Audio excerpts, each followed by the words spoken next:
Selamat datang kembali teman-teman netizen ke video terbaru dari channel YouTube Bola Bung Binder. Setelah dalam beberapa hari terakhir saya membahas tentang pertandingan-pertandingan dari English Premier League, maka di video kali ini saya ingin membahas tentang AC Milan, salah satu klub raksasa asal Italia yang saat ini sedang menempati peringkat nomor 1 di klasmen sementara Serie A.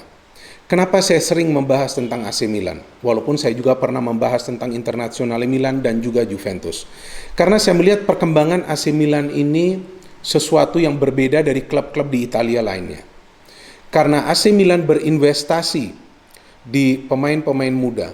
Pemain-pemain muda yang sebetulnya minim pengalaman untuk bersaing di papan atas. Tapi kali ini kita lihat bagaimana konsistensi AC Milan bisa mereka pertahankan. Walaupun memang mereka belum meraih kemenangan dalam 2 pertandingan terakhir Serie A. Tapi paling tidak mereka masih belum terkalahkan. Paling tidak setelah tertinggal, mereka bisa comeback dan meraih hasil seri. Paling tidak mereka tidak kalah. Ya, jadi ada beberapa hal yang positif juga yang harus kita pahami dari 2 hasil akhir seri dari AC Milan dalam 2 pertandingan terakhir mereka, yakni lawan Parma dan kemudian lawan Genoa, yang seharusnya di atas kertas mampu mereka menangkan. Kenapa AC Milan tidak bisa memenangi 2 pertandingan tersebut? Padahal mereka bisa mencetak 2 gol, padahal mereka bisa comeback, padahal secara permainan mereka dominan. Nah teman-teman, jika sering mendengarkan analisa saya di video-video tentang klub-klub lain juga, apakah itu dari La Liga ataupun Liga Inggris, saya selalu tegaskan bahwa bagi sebuah klub, jika mereka memang ingin menjadi juara, yang perlu mereka ciptakan di dalam sistem permainan mereka dan mereka perlu pertahankan adalah balance of play. Balance of play ini seperti apa? Yaitu sama bagusnya untuk menyerang dan sama bagusnya untuk bertahan. Memang tidak mudah. Kapan-kapan pelatih memerlukan pemain-pemain baru untuk bisa membuat tim ini tampil balance dalam setiap game. Contohnya beberapa klub besar lah yang di Liga Inggris dan juga Liga Spanyol membeli beberapa pemain yang akhirnya beberapa pemain tersebut bisa menjadi kepingan terakhir dalam puzzle yang coba mereka rapikan. Nah bagi AC Milan mereka juga melakukan hal seperti itu. Mulai dari Zlatan, mulai dari Kjaer ya musim lalu, dan musim ini ada beberapa pemain muda lain yang masuk seperti Brahim Diaz, seperti Tonali, ya, Hauge juga, dan perlahan-lahan mereka sudah mulai menyatu dengan sistem permainan yang diterapkan oleh Pioli. Tapi satu masalah ini masih ada di sistem permainan AC Milan pada saat memang mereka menerapkan all over attacking football. All over attacking football artinya apa? Menyerang dari segala sisi. Teman-teman perhatikan deh, ketika Milan membangun sebuah serangan, mereka tidak langsung memberikan bola ke lini depan. Pasti membangunnya dari pertahanan ke tengah, baru kemudian ke depan. Kecuali memang ada sebuah proses counter, itu pun kan jarang. Itu pun coba mereka berikan pertama ke lini tengah. Karena beberapa pemain AC Milan juga rajin untuk turun menjemput bola ke lini tengah, seperti Rebic yang bermain di depan. Juga Brahim Diaz. Jadi Milan ini coba membangun sebuah serangan ini secara rapi, tapi juga melibatkan hampir semua pemain di atas lapangan, hampir semua. Ya tentu penjaga gawang kan enggak ya. Penjaga gawang perlu stay di belakang. Donnarumma kita tahu adalah salah satu pemain yang memang merupakan pemain pilar bagi AC Milan. Jika Donnarumma tidak bermain dalam 2 game lawan Genoa dan juga Parma, belum tentu juga Milan bisa meraih hasil seri. Walaupun dia kemasukan 2 gol dalam 1 pertandingan dalam 2 pertandingan tersebut, tapi ada beberapa save krusial yang ia lakukan. Tapi poinnya yang saya melihat dan selalu saya jelaskan dalam beberapa video tentang AC Milan, bahwa lini pertahanan mereka ini masih belum rapi dalam hal apa? Koordinasi, komunikasi. Bahwa koordinasi dan komunikasi di pertahanan ini belum berjalan. Apalagi pada saat sekarang Kjaer tidak bermain. Saya justru melihat nih, pada saat Kjaer tidak bermain, nah lini pertahanan Milan nih ceroboh banget. Ceroboh karena duet yang dipasangkan, apakah itu sebelumnya Gabbia dengan Romagnoli ataupun Kalulu dengan Romagnoli, ini sepertinya tidak serasi dalam urusan melakukan pengcoveran ya, atau covering the area, penutupan area yang bebas di lini pertahanan, atau juga untuk menentukan siapa nih yang memberikan pressure ke pemain yang mencoba untuk melakukan penetrasi ke defense. Kemudian siapa yang menutup ruang. Contoh di game lawan Parma kan begitu.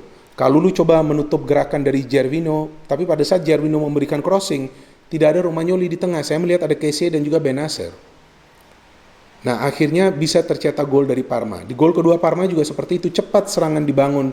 Mereka memberikan crossing, tapi tidak ada pressure ke pemain yang melakukan sundulan, mencetak gol kedua bagi Parma. Beruntung Milan bisa membalas ketertinggalan 2 gol tersebut melalui Hernandez. Yes, Hernandez is one of the best fullbacks in Serie A now. Mantan pemain Real Madrid loh, dan banyak mantan pemain Real Madrid nih yang sukses juga di AC Milan di masa lalu, dan juga ya sekarang mulailah seperti Brahim Diaz, saya kira bisa juga nanti sukses, ada potensinya. And then lawan Genoa seperti apa? Sama juga kan, Milan main bagus, banyak menciptakan peluang. Oh jangan lupa, saya hampir lupa ya, lawan Parma juga Calhanoglu kan berapa kali tuh kena tiang atau mistar? 3 kali. Brahim Diaz juga kena tiang. Nah, artinya apa? Milan memang tampil dominan dalam urusan menyerang. Tapi sayang, memang finishing sulit mereka lakukan. Tapi plus poinnya kan pemain lain bisa mencetak gol dari lini pertahanan. Itu adalah plus poin loh, bukan sesuatu hal yang negatif bahwa kenapa pemain bertahan yang mencetak gol. Justru memang perlu pemain lain yang mencetak gol ketika para pemain di depan gagal untuk mencetak gol. Kemudian lawan Genoa kan sekarang, nah kita lihat. Sebetulnya serangan-serangan yang dibangun Genoa itu kan nggak berbahaya. Gol pertama di mana ada rebound, tidak ada yang bisa mempressure pemain yang memanfaatkan rebound tersebut. Kemudian gol kedua Genoa juga kita melihat Kalulu sedikit terlambat untuk menutup ruang ya, di mana ya sedikit terlambat untuk melakukan lompatan. Tapi pertanyaan lagi, siapa yang bisa memblok crossing? Tidak ada. Nah di sini kita lihat koordinasinya ini tidak jalan di lini pertahanan. Lagi-lagi Milan bisa mencetak gol dalam game tersebut melalui 2 pemain yang bermain di lini bertahan atau lini pertahanan. Calabria dari jarak jauh, kemudian Kalulu dengan kerjasama Romagnoli. Nah ini yang saya lucu juga nih, kerjasama Kalulu dan Romagnoli ini justru terlihat di set piece untuk mencetak gol. Ini aneh juga, padahal ini 2 pemain ini kan diharapkan untuk bisa solid di lini pertahanan. Walaupun secara individu yang mereka tidak mengecewakan juga. Memang banyak yang mengkritik Romagnoli, tapi saya kira dia masih lumayan lah penampilannya, masih solid lah. Ya apalagi jika Kjaer bermain. Nah saya melihat nih absennya Kjaer ini yang merupakan titik lemah bagi AC Milan. Zlatan tidak bermain, mereka bisa mencetak gol. Ya kan, Leao tidak bisa bermain, masih ada pemain lain bisa perform seperti Castillejo. Tapi ini Kjaer tidak bermain, tampak nih lemah lini pertahanan Milan karena tidak ada yang melakukan koordinasi di lini pertahanan. Tidak ada istilahnya jenderal lapangan ya yang memberikan arahan-arahan kepada para pemain di lini pertahanan atau juga mungkin di lini tengah untuk menutup ruang-ruang yang kosong, untuk memberikan pressure kepada para pemain tim lawan. So dengan absennya Zlatan, absennya Kjaer, pemain mana sih dari AC Milan yang kira-kira bisa diharapkan mengatur rekan-rekan yang lain? Saya memilih Hakan Calhanoglu. Memang Hakan ini fokus ya untuk membangun serangan. Tapi saya kira ia punya pengaruh juga lah dalam memberikan instruksi-instruksi ke rekan-rekan yang lain untuk lebih fokus juga di tengah dan juga di belakang. Karena Hakan, Rebic, dan juga Leao atau juga Salamakers jika bermain, saya kira mereka sudah padu di depan. Mereka bisa create chances. Brahim Diaz juga sama. Ya mungkin ialah yang harus memberikan instruksi ya atau juga memberikan arahan bagaimana para pemain yang berada di belakangnya, ya di defensive midfield dan juga di defense, perlu lebih rapat lagi nih posisinya satu sama lainnya, agar tidak ada ruang yang terbuka yang bisa dimanfaatkan oleh para pemain dari tim lawan. Jadi yang selalu saya tegaskan dan saya konsisten bahwa sebuah tim ini tidak hanya harus memikirkan cara mencetak gol, tapi bagaimana memikirkan cara bertahan yang benar dan baik. Cara bertahan yang benar dan baik itu akan memungkinkan sebuah tim juga untuk meraih hasil-hasil yang positif secara konsisten. Kenapa? Jadi ketika mereka gagal untuk mencetak gol, paling tidak mereka juga tidak kemasukan gol. Ya minimal 1 poin kan dapat. Tapi yang sulit ketika tim harus mengejar ketertinggalan karena kemasukan gol dalam setiap game.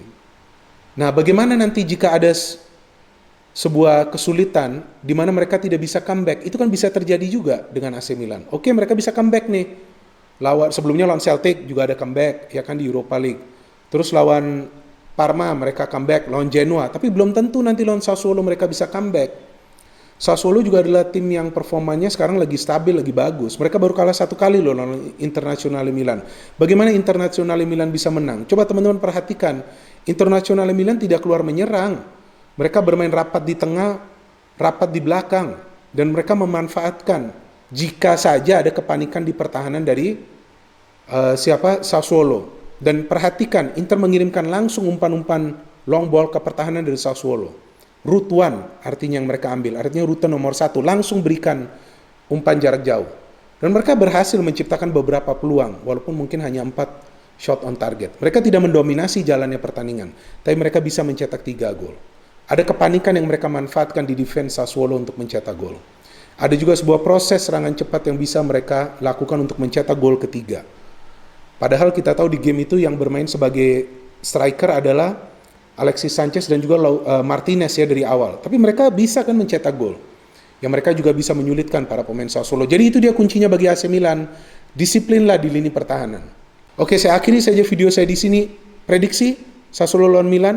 Saya kira Milan bisa menang jika Milan bisa mencetak gol lebih awal. Karena Sassuolo juga punya salah satu defense yang bagus di Serie A saat ini. Tapi itu dia kuncinya, Milan perlu mencetak gol lebih awal. So we wait for the match Sassuolo versus AC Milan.